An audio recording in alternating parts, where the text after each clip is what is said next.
twilight, these sisters discuss the paranormal and the unnerving. They are known as the ParaSisters.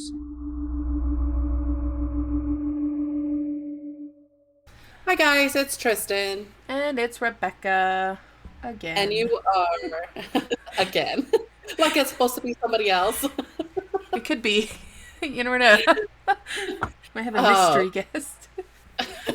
You guys are watching and listening to the ParaSisters. That's right. What's up? Yes, and our episode today is going to be great. I freaking am in love with this topic right now. I'm really excited. Like really excited.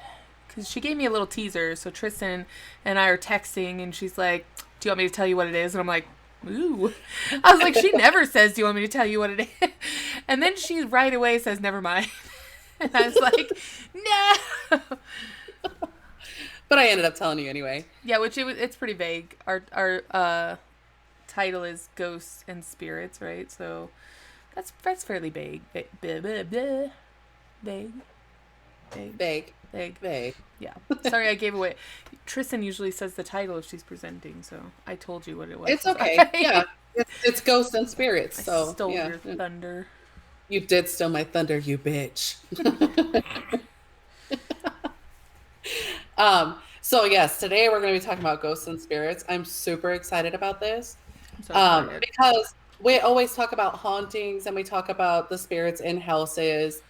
And so today I was like, what if people aren't really into the paranormal where they've done their own research about paranormal? I was like, so maybe I should look up experts who are in the paranormal field who this is their science, this is their job, and I'm going to compile a list of types of ghosts and spirits. Oh, nice.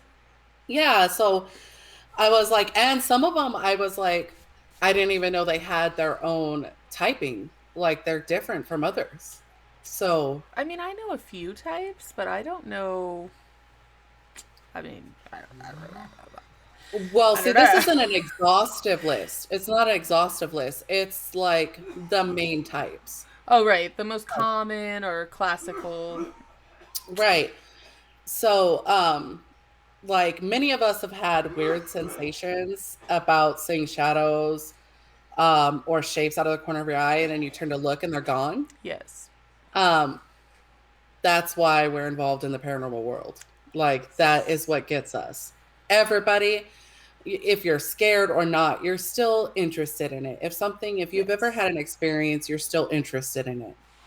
For a lot of people who've never had an experience, they're still interested in it. Yeah, I like non-believers that experience things, because then I feel like I'm a believer and I've experienced some weird things, but nothing that's like something like touched me in the face or something. So I have seen things. I have had like weird feelings. Like I have been, okay. So one time we were, when our brother was living with us, when they first moved back from Texas, he was living with Dustin and I, him and his wife and their kids. Yes. And we were going to look for a house where we could all live together. Right? Because we wanted to get a bigger house and they needed a house. So there was this house down the street that had been like abandoned for quite a while. Right.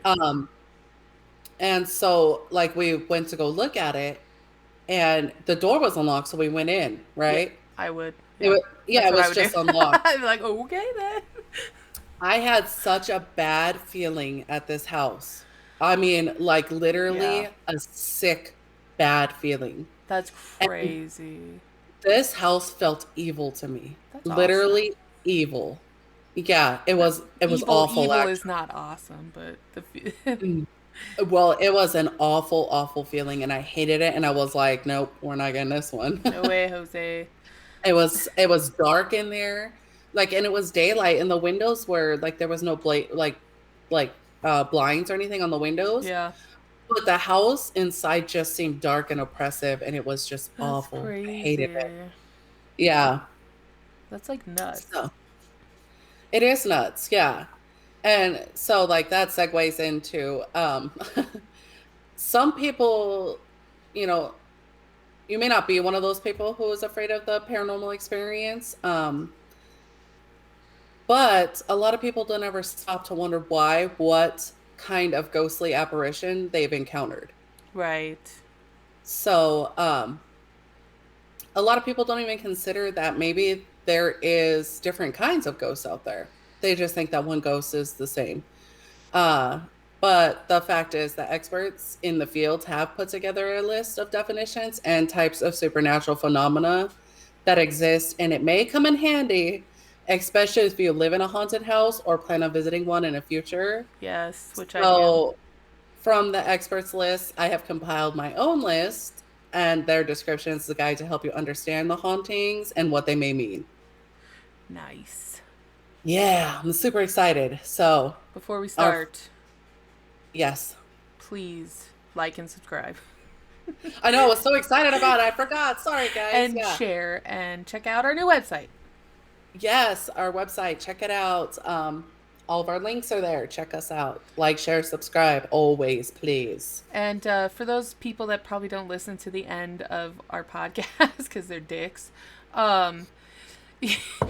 I was on the campfire recently with Jim Harold, and you can, I'm going to start putting our links in just for a few weeks because he eventually like rotates them out and you can't listen to them for free anymore, but I will put the link up there until I feel like no one's going to click it anymore, I guess. I don't know. And you can listen to me be cringy with all the other cringy people on the campfire, which I'm oddly obsessed with. I text Tristan like every week, like, why am I listening to this cringy show? And then I can't stop. I just can't stop myself. Right. I mean, it's not a bad show. Okay, the show itself is a good premise. Oh, it's awesome. It's a good show. Yeah. It's the people who get on there to tell their stories that are so cringy. It's me. I haven't listened to it yet, but I'm going to when I have an extra second, maybe in the car on the way home today. Yeah. Or on the way to work, I'll listen to it. But yeah, I haven't listened to it yet. But anyway, check that out if you guys don't know about it. I would think a lot of people that like us probably have heard of Jim Harold. He does the paranormal podcast also, where he interviews like authors and things like that, like the leading authorities on these types of things. So yeah, anyway, do that. Like us, like I said. Yes, please. And now, you guys will like this one. And now you may continue. I'm sorry. Thank you. That's okay, because I was so excited about this that I totally forgot to push our stuff, put a plug in there for us. I've also done that before too, so it's okay. It's cool. So our first type of haunting, these aren't in any particular order or anything like that. I kind of tried to arrange them to where they're kind of related together, but right. So our first haunting is a residual haunting or residual activity. A residual haunting activity can occur when something traumatic or stressful occurred at a location, such as murder or rape, anything that's negative or bad, right, and tragic. When this occurs, negative energy is literally blasted into the atmosphere, causing the atmosphere to imprint or record the events. That's crazy. Yeah, so it's like a recording on a tape or something like that. It will play the events over and over again. That's nuts. Yeah, so it's like on a loop. And it just happens over and over and over again. The entities involved in this residual haunting are unaware of their surroundings, so you can't communicate with them. They don't know that they're dead. They don't know that anything has happened. Well, because it's not right. It's not actually an entity. It's an imprint of. It's an energy, right? And they're just replaying the event over and over again. This is not an intelligent haunting. There is no interaction between you and the entity. Residual haunting can also be caused by a positive energy blast into the atmosphere. I think it's just any time that something occurs that causes an energy blast. And I think that at the time, whatever the feelings are of this energy, Right. create the imprint. So many times you've heard ghost stories where people can hear the sounds of a party. Yes. They hear music, singing, dancing, laughter. And when they enter the room where they hear the party, there's no one there. So residual haunting activity can be the specters of living beings. Oh, interesting. Yeah. So it's an interesting thing because it's like not an actual haunting, Right. even though there is actual beings there. But it's like it makes an imprint of Right. It is just left over from something. right. So like I would like for an example, if somebody is at this grand ball in the 1800s, right? And they fall off the balcony and die, but So sorry for somebody. it makes it's a tragic thing that has happened, right? But the last thing that they remember is being at this grand ball and they were happy. Right. So they're It's gonna going to relive make that. they're Right. going to relive the ball, and that's what you're going to hear is the ball. It's pretty awesome. I wish that would happen to me, honestly. Right, to relive I don't know if I was going to do a haunting. I don't think I'd want to do residual. No, I would. No, I wish that would happen to me, like in real life, like Oh, right now. No, yeah. If I were to like haunt, I would want to know that I'm haunting someone, and then I could know if I'm gonna be mean or nice. So. right. So that leads us into our intelligent or interactive hauntings. So Einstein's theory, E equals mc squared, states that energy can be converted into matter and matter into energy. So as matter beings, because we're made of matter, Right. we're also energy beings on the quantum level because our entire body is made up of atoms and neutrons. Right. So we have energy and we're matter at the same time. As matter energy beings, we have intelligence, of course, right? While we live, we have an energy aura that surrounds our living bodies. Right. This aura is created by millions of electrical currents that are created through our bodies. Our brains create brain waves, a form of pure energy that is transmitting our thoughts, what we see and what we feel, etc. Stuff like that. Right. So Einstein's theory is actually ghosts, just so everybody knows.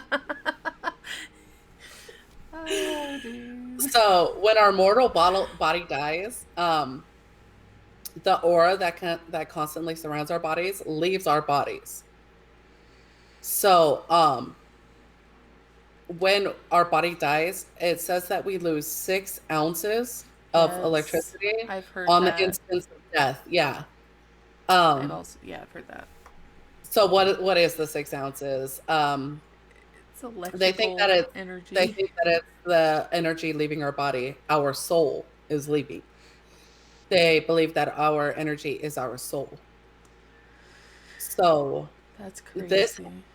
it is crazy, isn't it? Like Yeah. I really wanted to come at this from a scientific point of view.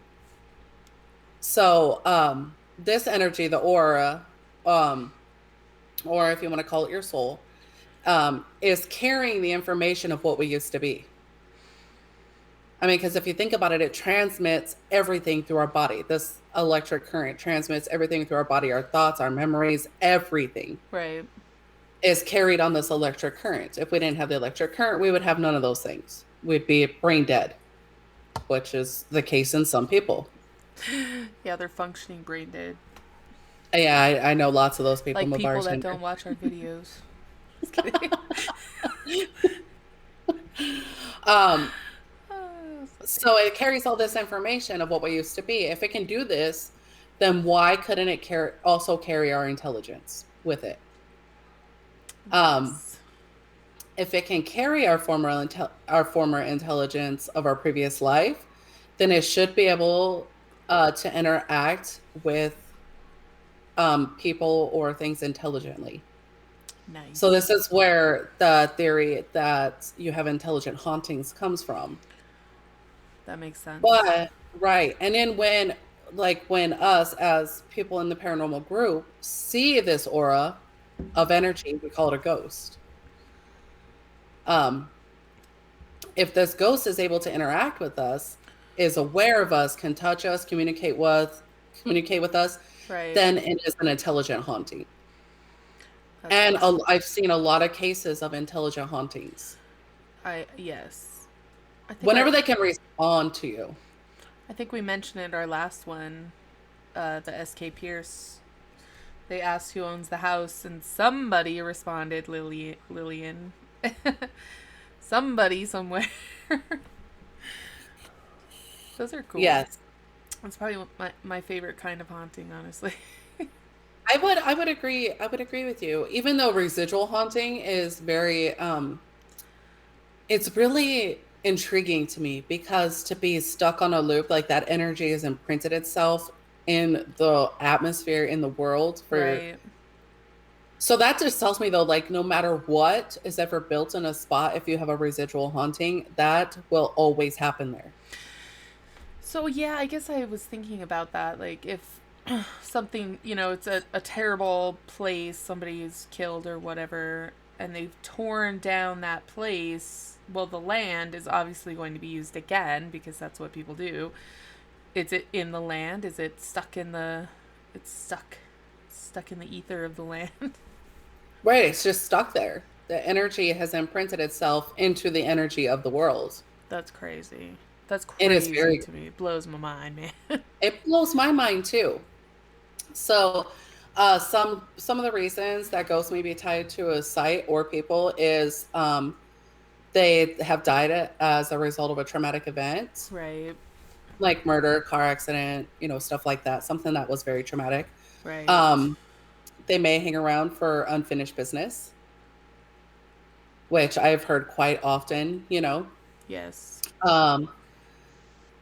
A very interesting one is the spirit may have died suddenly and not realize that he or she is dead.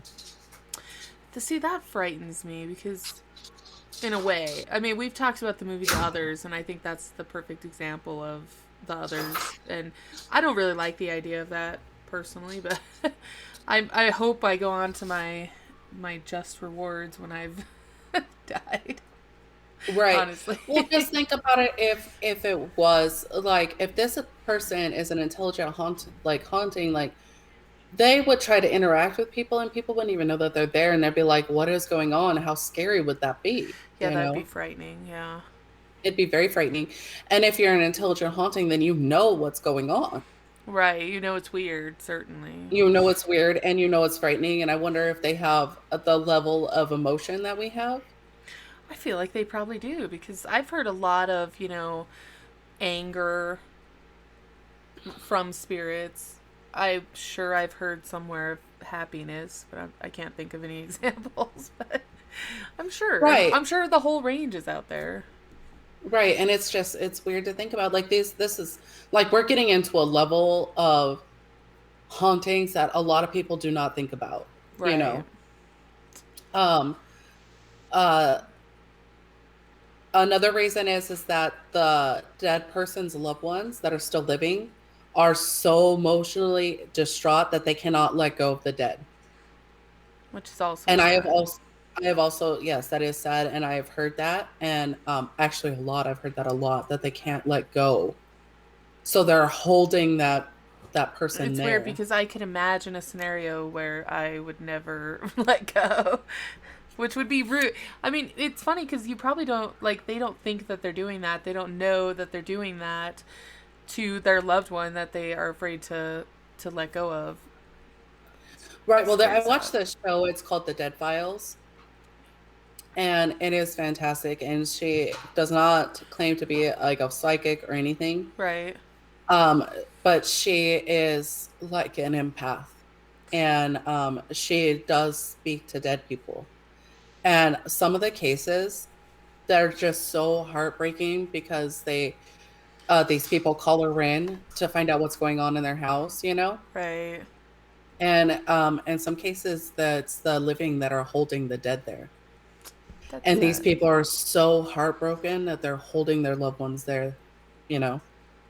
Um, I don't like that. but on the flip side of that, I don't either. That's really sad. Actually makes me teary right now. Um, on the flip side of that coin, though, the spirit itself is emotionally connected to the living.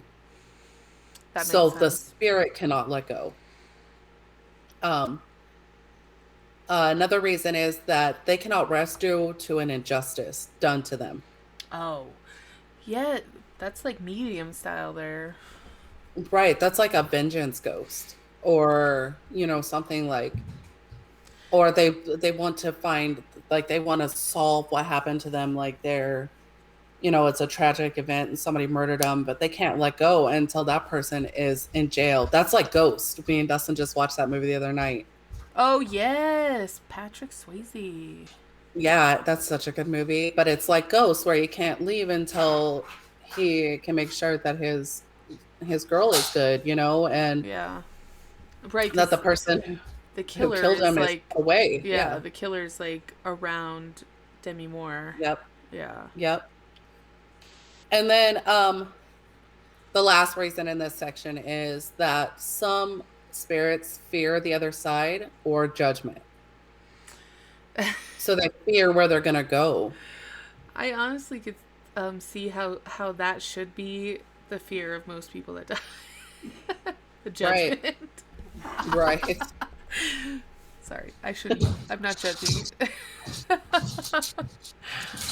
Oh gosh, what's happening back there? The dog is chasing a ball. That's hilarious. So our next spirit and ghosty is a funnel ghost. A what now? Right. I have never. Okay. So when I read the description of this, you'll understand exactly what I'm talking about because we have seen this many times in photographs. Right. So these ghosts are most often spotted in homes or old historical buildings. Um, the funnel ghost or vortex is frequently associated with a cold spot. Oh yeah. They usually take on the shape of a swirling funnel, and most paranormal experts believe that they are a loved one returning for a visit, or even a former resident of the home. They're the ones where it's the mist and it like Yeah. starts bigger at the top and goes down like that. Well, yeah, it has like a shape of a person, but without. It's almost singularly across the board without a bottom half. Right. Yeah. Right. So it looks like a funnel, like a tornado, like when a tornado's forming. I did not know Yeah. it had like a name. A specific name because it's different from the rest of the hauntings. Appearing as a wisp of light or a swirling spiral of light, they are often caught in photographs and videos. You can also categorize this ghost mist. You can also categorize ghost mist in this section, I think. It is it's a vaporous cloud.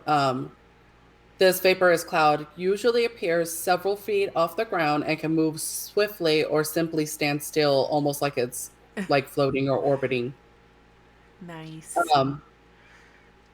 This is one of the most commonly caught ghostly encounters. Right. Pictures, videos. They can be commonly seen as white, gray, or even black on the videos or photographs. I got the chills thinking of like a black. Right, but these are something different. We're going to get into them too. Although they can simply appear this way, linger, then move away quickly, sometimes ghost mists appear before becoming a full body apparition. Oh, it's like a preamble to right. They're like, it's almost like the mist is them building energy. Yeah. And that's why you get the cold spots, because it's said that when up all the right, a cold spot is something gathering everything from the atmosphere around them. Well, that kind of makes sense because I'm not 100% sure, but I think that hot air is more ionically charged than cold air. I think you're right. It vibrates more. It does. At a higher frequency. So of course they would use that because energy. that's more energy. They would use all Yep. that, leaving cold. That makes sense. If I'm Yes. right, I don't know if I'm right though. It's been a long time. Many people like it's been Since science class. Cool. Many people witness these type of apparitions, or ghosts or hauntings outdoors and graveyards, in battlefields and historical sites. Yeah, that makes sense. Something that's been there for a very long time. So our next one is actually one of my favorites. Yes, it's poltergeist activity or PK manifestations. Right, okay. So everybody knows them as poltergeist, but technically, scientifically, they're PK manifestations. And what does PK stand for? I don't really know. I didn't even Google it. But we're going to go with poltergeist because that's what's widely known. Yeah, that's what everybody calls it. A poltergeist is from a German word meaning noisy spirit. Right, because geist is Beetlegeist. Sorry. Yeah. So reports of poltergeists date back to the ancient Roman times. So they've been recording this since the ancient Roman times. That's awesome. I will give you guys a little hint here that poltergeists aren't actually what you think that they are. Yeah. Because I've actually done a lot of study into poltergeists. Right. Because they interest me so much. And I think watching Poltergeist when I was a kid kind of sparked that. Dude, I was just telling someone the other day that I saw that movie when I was probably too young to see it. And I think that's why I am the way I am. Probably, but I remember being a kid and sometimes I couldn't sleep. I didn't sleep very well when I was a kid because I was always stressed out. I was a stressful kid. And I'd wake up in the middle. I was. And I'd wake up in the middle of the night and John would be out in the living room watching a scary movie and I would just watch it with him. Yeah. He'd ask me if I wanted to watch it with him. And so my love of scary movies started probably when I was 5 or 6. Yeah. Yeah. But they didn't scare me like I don't know, some things like Broken Bones scare me. Yes, that's horrifying. Broken Bones are horrifying. I don't like them at all. Listen, Callum asked me yesterday if Nightmare on Elm Street scared me when I saw it because I was fairly young when I saw that too, and I was like, I don't remember being scared in the classical way that people get scared. I think watching Freddy Krueger Right. Now to me they're just corny. No, they're so that's what I love about them now is that they're so classic, like Friday the 13th, right. Just Halloween. Those to me are the classics. And now I think other things are scarier. Yes. Movies about ghosts I think are more frightening than horror flicks, right, psychological things freak me out. I saw and I was really messed up for months after that. Dude, Hostel is the worst. Listen, Hostel freaked me the fuck out. I'm I am never staying in a hostel ever as long as I live. Ever. Right. It's Grand Hotel or nothing. Exactly. Jeez, that movie freaked me out. I know, me too. So, in a poltergeist haunting, the activity that takes place will start off with knocks and bangs. Some furniture starting to move around by itself, very little bits. Then the activity will become more intense, manifesting itself through voices and even the appearance of full-bodied apparitions. At this point, when it gets to this point, furniture will slide across the room. Beds may shake. Many shows are based on this type of haunting because it tends to be the most terrifying and the rarest type of haunting that occurs. That makes sense. So poltergeist activity is the rarest type of activity that you can get. But most of the time, in the case of poltergeist, The haunting circles around a female in her teen years. That's creepy. Right, but I'll get into why. Perverts. Some of these cases seem to be caused by the female unknowingly controlling the energy around herself. I mean, and if you think about it, like being a teenage girl is awful. Yeah, who's more emotional than a teenage girl? Right. Nobody. Right, nobody is. Like, they're unstable. Teenage girls are unstable. They're emotionally erratic. And if you have some kind of gift that has to do with spirits or the spiritual realm, right, you can actually call this energy to you. No. And like it will seem that the activity becomes worse if you were like in a foul mood or whatever, you know. Although some cases do happen around people that are stable and bright and in a right-minded space. So it can happen to both, but most of the time it surrounds a young teenage girl. That's interesting. This haunting is hard to classify due to certain situations. No two are ever the same. And most of the time, you will find that one person in the house seems to be more affected by the haunting than anyone else. I've actually heard that before. In like those typically depicted movies or whatever. Right. Yeah, that's what I've heard. It may seem that most of the activity doesn't happen unless a certain person is present. Usually the activity appears to stop when that person leaves the home. And the majority of the time, protecting yourself, poltergeist. I missed something. Anyway, poltergeists are experienced by several people in the house, Right.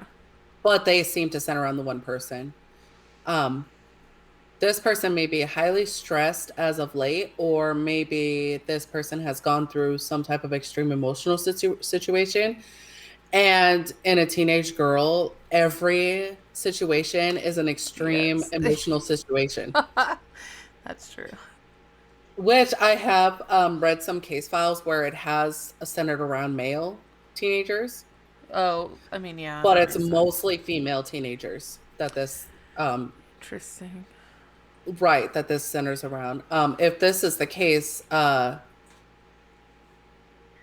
if like you start experiencing this and it centers around a teenage person in your house, it says to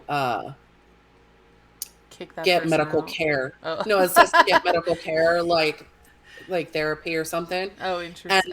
For their emotions. And for their emotions, yeah. And the poltergeist will subside after that. Interesting. Yes. Yeah, I actually watched a documentary about this where a girl, like their house was extremely haunted, and you can, like, they pull so much energy to them that it will actually create actual apparitions. Nice.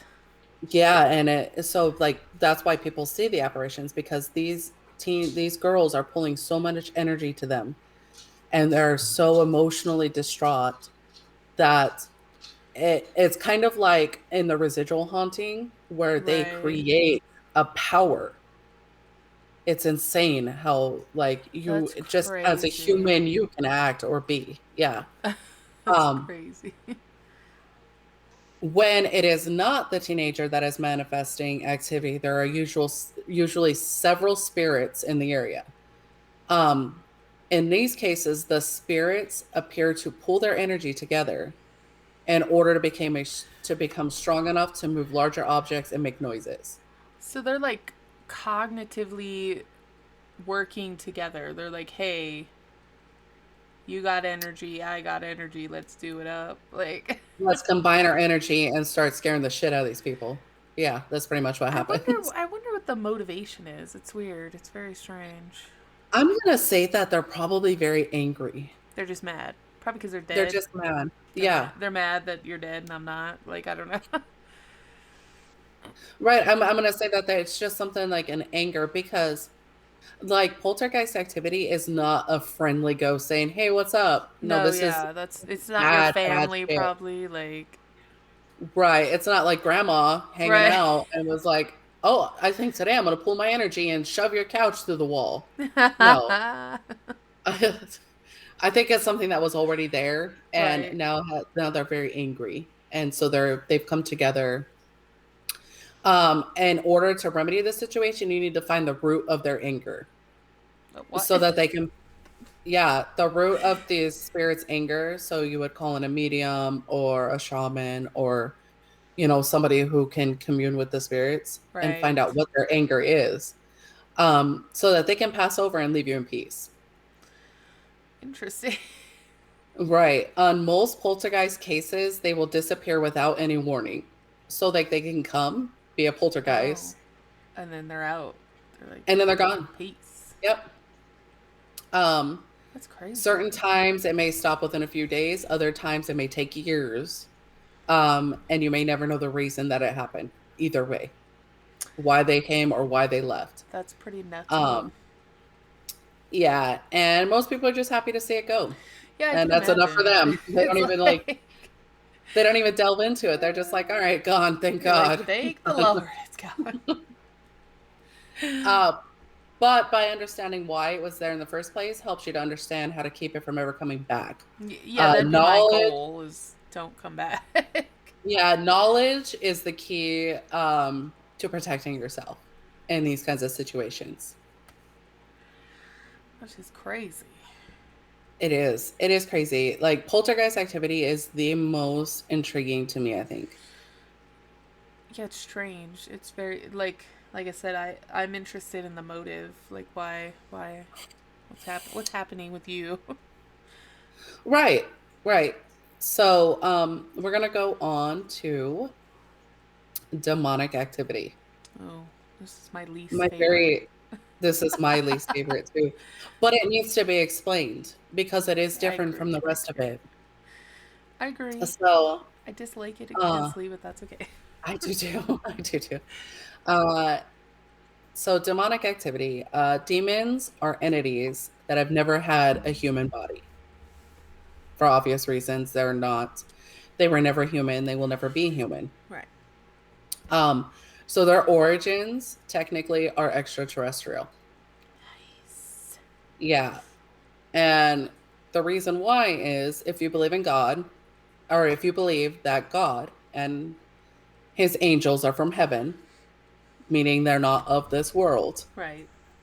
that would make them extraterrestrial. Um, so everybody knows the story of how Lucifer rebelled against God and the God expelled him, and 1/3 of the angels, a lot of people don't know that. 1/3 of the angels, which we don't know how many angels there are, so it's probably in the multiple hundred thousands. We don't know. Right. And there, of But course. 1/3 is a huge chunk of anything. You know what I'm saying? So Yes. he expelled them. He sent them to hell, where Lucifer became Satan, and these other angels that were with him became demons. So that is kind of like the story. Dude, I just got really freaked out. I saw like a weird like I have my water and the bubbles are going upwards, but it looked like uh, a bubble that was going downwards like this, like really slow, like right here next to me. you're Anywho, freaking out, Becca. You're obviously. freaking out. You're scaring me. Sorry, I'm sorry. So, them being extraterrestrial, when they were cast into hell, they never had a human form. So that makes them pure energy. Right. They are pure energy. And they are described in 3 different ways, usually by people who, sorry, my nose tickles. Usually by people who are demonologists who are experts in this field. Um, so you have the angelic ones. They are seen as being of beauty and will manipulate a person who commits something that is sinful or out of the ordinary by using their beauty. Oh, interesting. Yeah. Another way is they are horrific and evil looking. Some people claim they have seen demons that are incredibly hideous to look at, like Jake from State Farm. And it is believed that demons do this for the scare effect, just purely to scare the shit out of somebody. That's messed up. And they will change their form because they know what we fear. And this is not their true appearance. So but they will look like this because it scares us. So what's their true appearance then? No, their energy. They have no appearance. Nothing. That's crazy. Right. Their energy. So they can be seen as a black mist, a black fog, a black shadow, or black smoke. And I'm going to say that this is probably closer to their true appearance. That makes sense. Because they are energy. And most demonic hauntings, the occupants claim to be followed by a black mist or a black fog. I don't like that. No. I don't like that at all. They are usually very easy to identify as long as they're not hiding. When it's a demonic haunting, you will typically notice a revolting stench similar to rotting flesh or sulfuric acid. Ugh. Brimstone. And they often let loose a growl that sounds like it's coming from everywhere at once. And I have heard accounts of this. Oh my gosh, no. Yes. They like to make contact by pushing, shoving, hitting, and scratching. So if you have a haunting in your house and you'll get the 3 scratches, it's probably demonic. Yes, I've seen a lot of that, actually. Yeah. The whole air in the affected area will feel thick like fog, and the temperature will drastically change, typically becoming warmer, actually. You would think that it would be colder. But see, demons don't need to pull energy because they're pure energy. They are energy, right? Right. These creatures are very strong, unlike human spirits, where they don't need to pull energy or anything like that. Right. And they don't mind showing it. Like, they'll let you know. Yeah. There have been documented cases where people have been thrown through the air and even attacked. Yeah. So apparently their main goal in these hauntings is to break down a person's free will in order to make way for possession. Nope. Yeah. This can take days, months, or years, but the time is no concern to them because they will never die. They have a hatred for mankind that dates back to the days of God and Lucifer, obviously, because that's why they were cast out to begin with. They have lived for millennia and will be there long after we're gone. So I guess my question is we've of course done the episode on sleep paralysis. So I'm wondering if people are more susceptible, like certain people, than other people are, because I think sleep paralysis, it's, scientists say it's something neurological going on, but there's the common theme of during sleep paralysis you experience terrifying things like beings or entities grabbing you or choking you is really common. And you're saying like demons now, they're trying to make a path for possession. I wonder if that's what's happening during sleep paralysis. They are literally paralyzing you. I bet you that's exactly what's happening, because they're trying to break down your free will. Right, because then you hear stories of people that have had sleep paralysis pretty much their entire lives. It happens on a regular basis. And then you have the stories of people who have had it once. Like, it will literally happen one time. It's never happened before. It's never happened since, but it has happened that one time. So I wonder if those are the people that are more resistant to the possession. I'm not sure.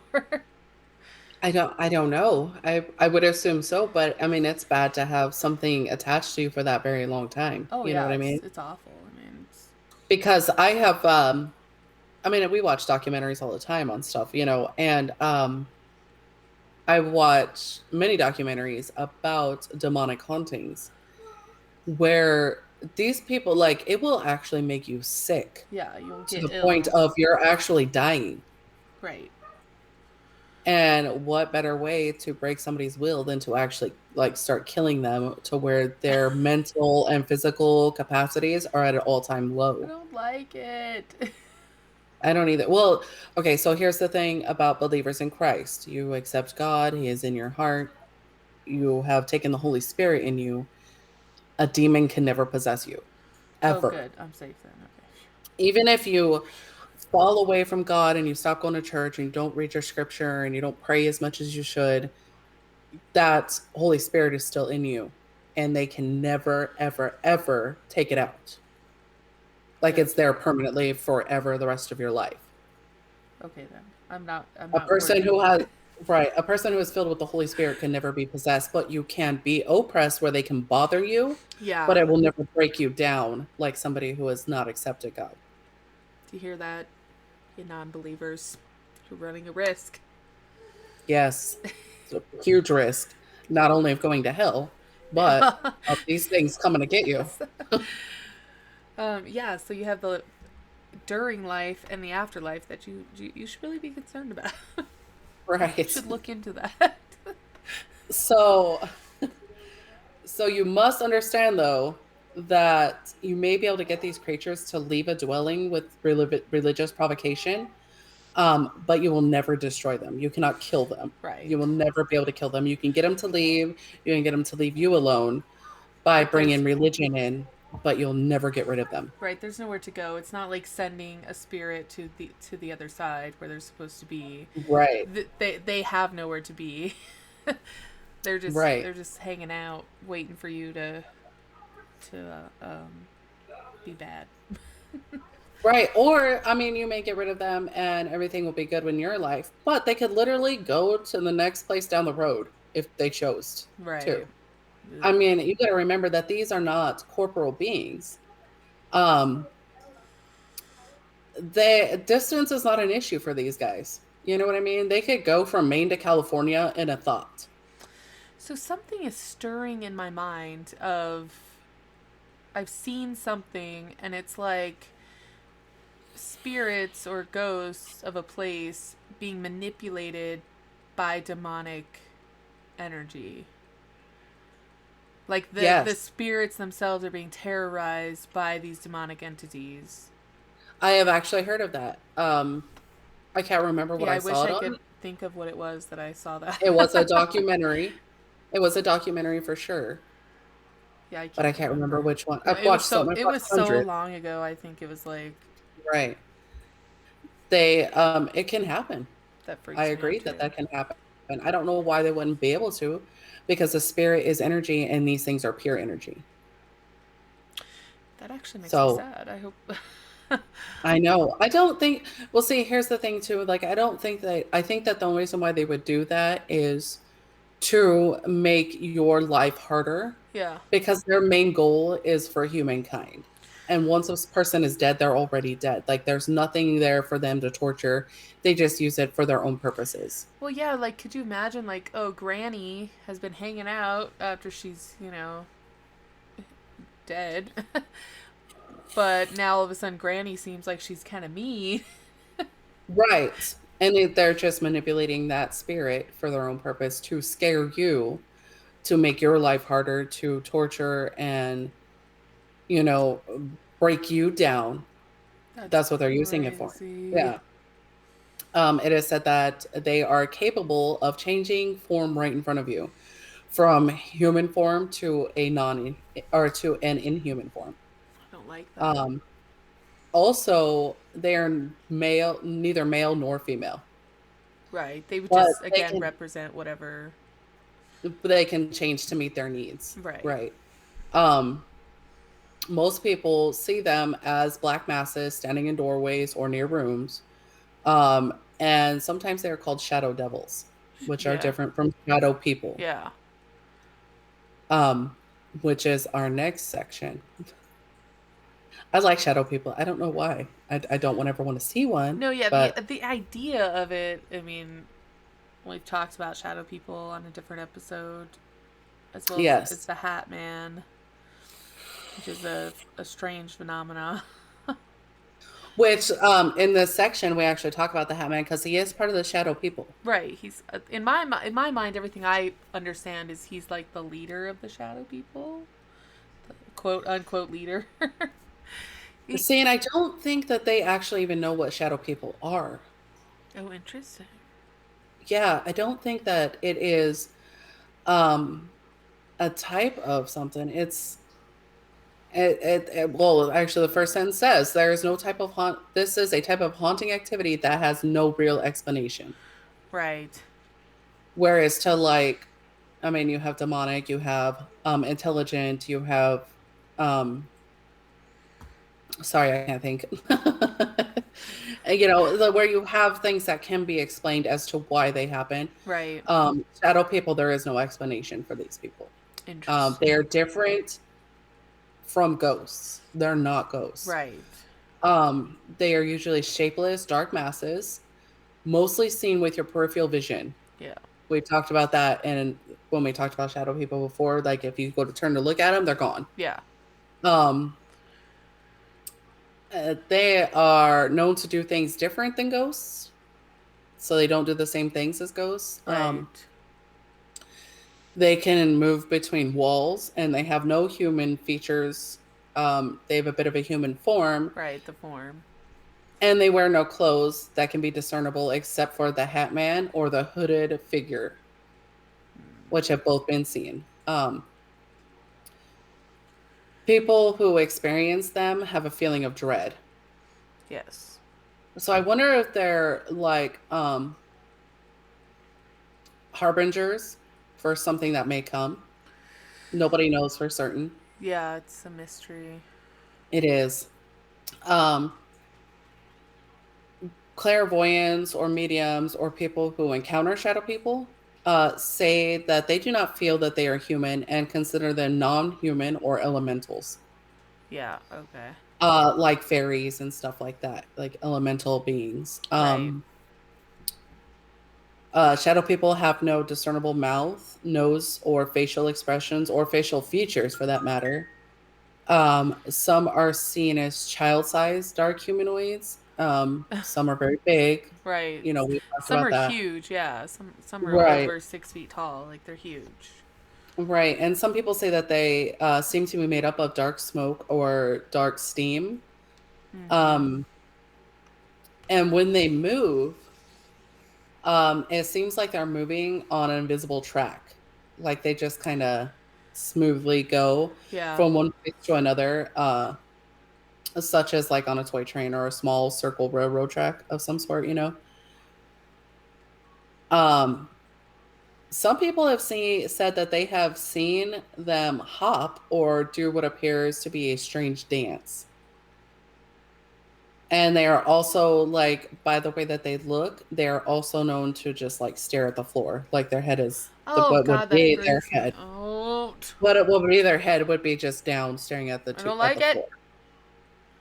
Floor. So two common types of shadow people are the Hat Man.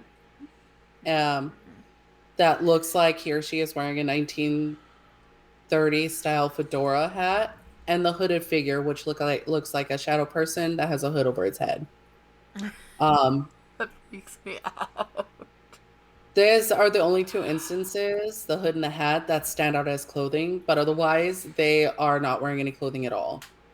Right, those are the only two that can be like concepted as clothing. They also have reports of shadow animals, such as a shadow in the form of a cat or a dog, with no discernible mouth, nose, or eyes. The shape just looks like an animal.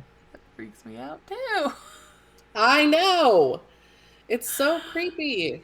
And I don't like shadow people. What do they want? Like, what do they do? What do they want? There's no explanation. I don't like that either. I don't like that there's no explanation. I know. I don't even know. Like, I couldn't even really find any theories into what shadow people are. Like, there's literally no explanation. They just exist. Which makes it worse somehow, I think, because people, I don't know. I'm trying I to don't know. It's rack my weird. brain to like. There's no answer. There is no answer because there's no, like, they don't do anything. They don't seem to harm people, like, No, when they you have just demonic energies. terrify the shit out of you. They don't move anything. They don't speak. They don't do anything like that. But of Like, course, what is you do have that feeling of oppression and terror that comes along with them. that So dread? Right. That's why I'm wondering if they're like harbingers. You know what I mean? Of some sort. just again the Because preamble. They're the beginning. right, like because they do bring that feeling of dread.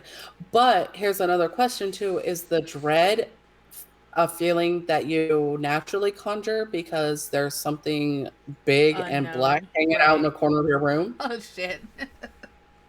You know what I mean? So maybe that's the dread feeling. Like you feel that because you're scared shitless. You know what I mean? So I don't know. Like there's no purpose. But if they are some type of elementals, maybe they're just hanging out. Yeah, they're just chilling. They're like, okay, I'm just hanging out. Right. Okay. So Oh my my next god. one is orbs. Orbs are fun. They are fun. Although I rarely believe an orb is what people think it is. But, you know. Right. I agree. Like I have my own debates with orbs. You know what I mean? And I'm not saying um that they are ghosts, and I'm not saying that they're not.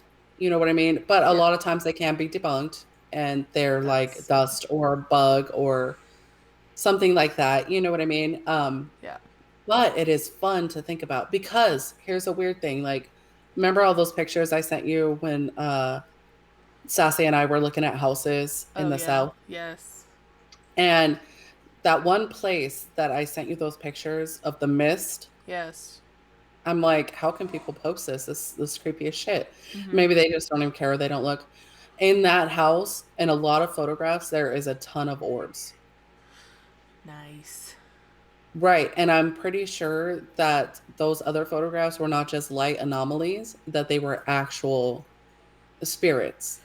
Well, we talked about that one. The very first one was like trees, like an Yes. outside view of a tree, and it's like the middle of the day, and you can see like a weird Misty mist tunnel spirit. in front of the tree, which is unexplainable with light because of how the sun is. It's like it's very strange. It's so strange. Right. And I don't believe it was a light anomaly at all. And there are a ton of orbs in these pictures. Tons of them. Dang, I wish we could have gone there to like I know check somebody bought the house and Of course they did. I'm like suckers. Yeah, exactly. So so orbs are the most commonly photographed type of anomaly. Right. But a lot of them can be debunked, like we've already discussed. They appear as transparent or translucent balls of light that are hovering over the ground. There are a ton of pictures of Gettysburg, if anybody ever wants to go look that up, with tons of orbs in them. It's awesome. Yeah, I'll throw a picture up. Yeah, because it's amazing. It is amazing. Many ghost hunters and guests on Ghosts and Gravestones, which is a website that I got some of this information from, are surprised to see them in their photos. Like but of course, if you're going to take a picture of dust, you Yeah, know what I right. mean? Right. Orbs are believed to be the soul of a human or even an animal that has died and is traveling around from one place to another. Oh, it's like astral projection. Like it, yeah, it's like their common way to travel. Like they ball up into a little bit of ball of energy and just float around. Oh, that's kind of cool. And it says that the circular shape they take on makes it easier for them to move around. Um, did you find any answers maybe to why we cannot see these with our naked eye? I did not. I have heard some theories though. A camera lens is different from our eye. Of course, right. So it sees in different spectrums. It has to see in different spectrums to get good pictures. Right. Our eyes only see in like 5 different spectrums, where a camera lens can see in 50 different spectrums. Interesting. Like a camera is like, if you want to know the color of something, right? I can look at it and you can look at it, and we're going to see the color completely different. We're going to both know, say it's green, but the green may be more vibrant to you than it is to me. It may look like a duller green, maybe a forest green to me, and to you it looks like a jade. A camera takes a picture of the actual color. Right. There is It only sees the actual, there's no variance. It's the actual thing. So I'm assuming that's why, because it sees in so many different spectrums more than the eye can see. Right. And colors too, just everything. It's more defined than we can see. Sorry, I lost my spot. The circular shape makes it easier to move around and is often the first state they appear in before they become a full-bodied apparition. Interesting.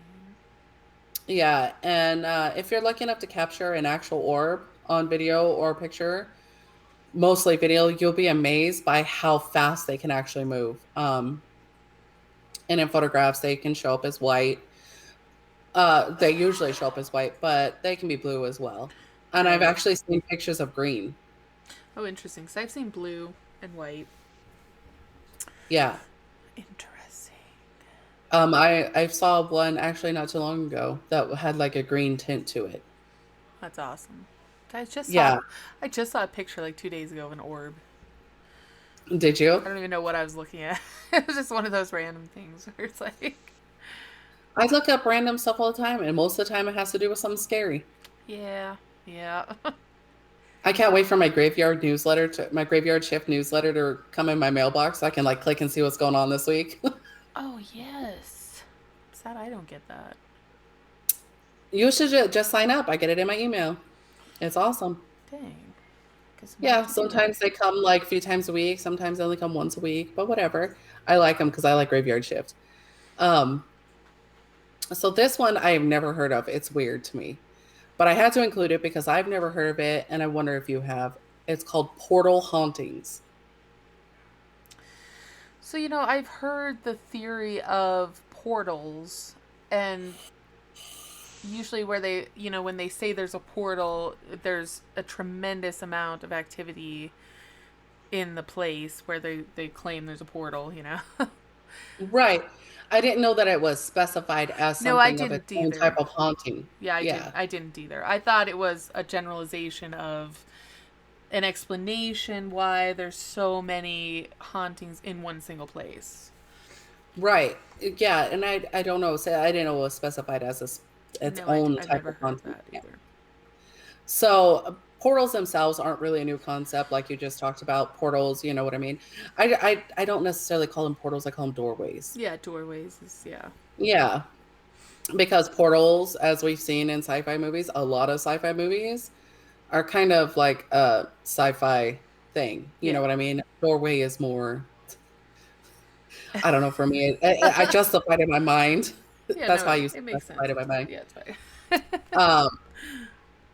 But in the real world, portal hauntings are actually considered controversial as there is little known, and the idea is mostly theory or speculation. Oh, interesting. Yeah. Portals are thought to be doorways to another world or dimension in which entities travel through. Right. It is speculated that portals are not limited to one location, region, or limited to sacred ground. Like they can be anywhere, literally. Like in Buffy the Vampire Slayer, where a portal to hell was in their library. Oh, yeah, that's right. Typically places that experience a wide array of different types of anomalous activities, such as glowing balls of light, odd creatures, strange shapes, or unexplained mists or fog, are suspected to have a portal in which these energies are traveling back and forth. So I think they're just saying that like a concentrated area, like an area with concentrated paranormal activity, is thought to have a portal or a doorway. Interesting. as much as I have studied and researched paranormal activity, I've never actually read or heard anyone experiencing like this type of activity where they're like standing on a portal and they're like, "Oh, this must be a portal." I've never Yeah. actually. 'Cause I mean, I've read and heard stuff where it's concentrated paranormal activity. You know what I mean? But well, I don't know. I think that's what's interesting is I think it'd be almost impossible to tell the difference between this is super concentrated and oh, it's an actual portal. Like how like I don't know how they would ever determine the difference at all. Like See, that's what I'm saying. Like, that's why it's kind of controversial because nobody, you can't determine, you know what I mean? Like, yeah. you could build a house somewhere, but how do we know that 150 years ago there wasn't like a huge massacre here and nobody kept history of it? Right. Like, there was such a big massacre that nobody lived, and like 200 people died, and nobody lived. Right. You know what I mean? Like, so nobody could tell the tale of it. So we don't know what it actually is, you know? Um, I don't know. Um, Yeah, no, it's weird to me. Yeah, I mean, there are so many other types of spirits that can be included in this. This is not an exhaustive list. Right. Such as banshees, doppelgangers, which we have spoken of. We have a doppelganger episode. Y'all go watch that because Yes. it's a damn good episode. It is good. There's crisis ghosts who warn of impending crisis or disaster of some sort. You have anniversary ghosts who only appear on the day of their death. Oh, that's Commonly, crazy. yeah, commonly found in castles, houses, something very old where tragedy has occurred. Um, you have messenger ghosts who appear to herald the death of a family member. Like, there's so many different types. These are just the basic ones. Right. And hopefully this list will help anybody who's living in a haunted house or planning on visiting one to kind of get you like to so you can gauge where you're at on the paranormal spectrum here. Yeah. What kind of help you might need? Yeah, what kind of help you might need? I mean, do you just need, some holy water and a good shove, or do you need like a whole battery of priests? Right. I mean, does the whole house need to be exercised, or somebody can smudge with some sage? Yeah, You know what I mean? Yeah, exactly. But that is my case this week. It's not really a case; it's the list of hauntings and spirits. Dude, I love Spirit. it. Love it. I was so excited about this. I was like, "Yes, this is what I'm doing." I'm very happy to have heard of things I've never heard of before. Me too. Not Like, even that I've heard of all of these, but I didn't know that they had their own category and or name. So that's interesting. I like that. right. And people, like a lot of people, even people in the paranormal groups, like I've Yeah. done it, you've done it. We just kind of lump them all together, you know? It's hard not to. I mean, Right. that's awesome. With paranormal science being a pseudoscience, which irritates me to no end. We need to all stick together and kind of just Yeah. learn what we can. I think that it should be an actual science because it Absolutely. is. There are things that are unexplained out there, and I think that we should do our damnedest to explain them. Yeah. And I mean, if they're unexplainable, then we should admit that they're unexplainable. I mean, Right, and not laugh at in people's faces yeah. because they believe in something that's unexplainable. Right. I mean, I'm sure we may catch some shit for this, but explain to me exactly how we came from a speck of dust. Exactly. Speck of You dust, can't because it's a theory. dust. Well, sci- I can't even get into the whole thing. I know. What? I love science. Science was I one of do my too. favorite subjects in school, but I think when people start taking science as the word of law, I think that's where we stray from open-mindedness, certainly, because you can't say definitively that a theory is that's The it, factual because truth. it Right. is just a theory. That's a hypothesis is just a hypo. It's not necessarily all that there is to explain something. So Right. I mean, because if your theories are good enough for you to claim them to be science, then my theories about paranormal activity can be claimed to be science. Yes, I think so too, honestly. Why not? I don't. It's strange to me because scientists are so anti. They're anti-faith. They're anti-God, and then on the other side, they're also anti anything that's not tangible. So if they can't touch it, see it, prove it, then they don't believe it, which blows my mind, really. They believe in the theory of evolution, and they believe that we were they believe in the Big Bang Theory. Right. You know what I mean? Those are both theories. They are not tangible. They are not proven. You cannot back them by science. I mean, even gravity is a theory. It's not something that's proven. It's something that we have a theory about. And I mean, yes, they found gravitational waves in outer space now, but that does not necessarily prove anything. Right. I mean, it's no different. You cannot tell me to believe in something with no, like, you can't be like, well, this is it. This is right. Dinosaurs are 65 million years old. And I'm like, they're 65 million years old because you told me they're 65 million years old?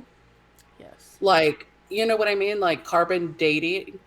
Like, what is that? You know what I mean? Like, just because you say this is how this works, yeah, that's how it's supposed to work. I don't like that. Well, I say they're real, so therefore they're real. You know what I mean? Right. Well, it's the same thing. We're talking about things that were invented by humans, and of course humans are fallible. So, I mean, I always just say, think for yourself. Go out there, research stuff, read things, listen to other people's firsthand accounts, and then decide, because, I don't know, it's ridiculous to take only one person's opinion on something. So. Right. Well, I get like all heated because I feel strongly about this. You know what I mean? I'm like, oh, totally, don't tell me what to think. You're like, I can think for myself.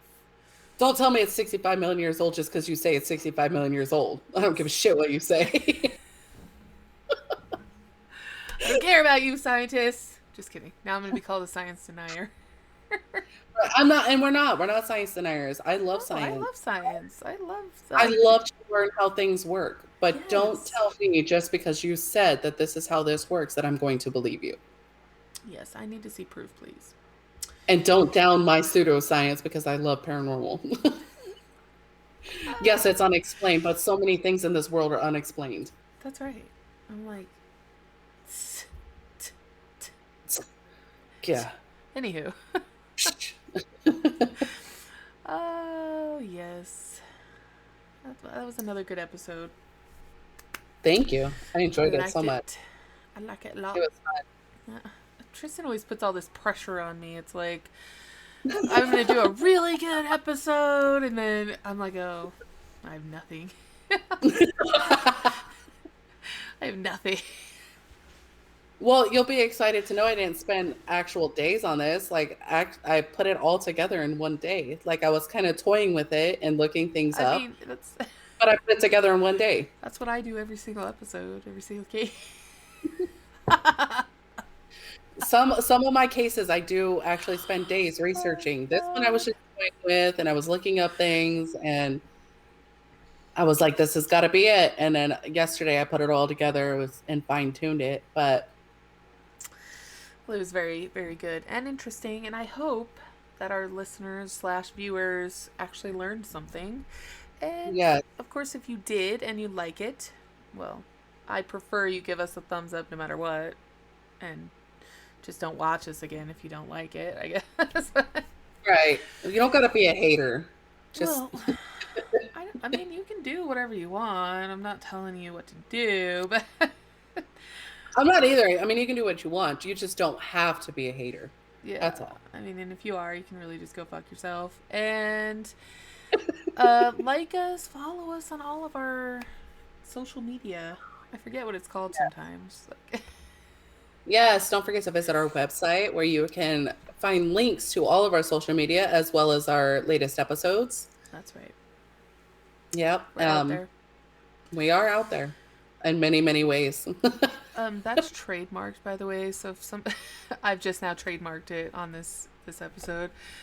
We're out there is our slogan. So if you steal it, I will sue you. I don't know if that's possible, but we'll see what happens. I don't know either. Maybe if we have fans, we'll have merch one day, and we'll have like shirts that say we're out there. Yes. That would be awesome. I want merch. Dude, I totally want merch. I want like little ghost plushies or something. That'd be funny. We need some ghost slippers. Yes. Yes. Some shadow people slippers. Yes. A Hat Man shirt. I agree. Oh, God. Okay. So I guess we're going to end this, but make sure you guys do all that. Make sure you check out that campfire episode, at least, where we're on. Yes. It was me. But I did mention us. I did mention us as a team, a duo. Good. Anywho, I guess we're going to go. And we'll see y'all next time. Make sure you go and watch our other videos, too. That's always in the corner. I always add a little card in the corner. So check that out. And I guess we'll catch y'all on the flip side. And as always, you guys stay creepy.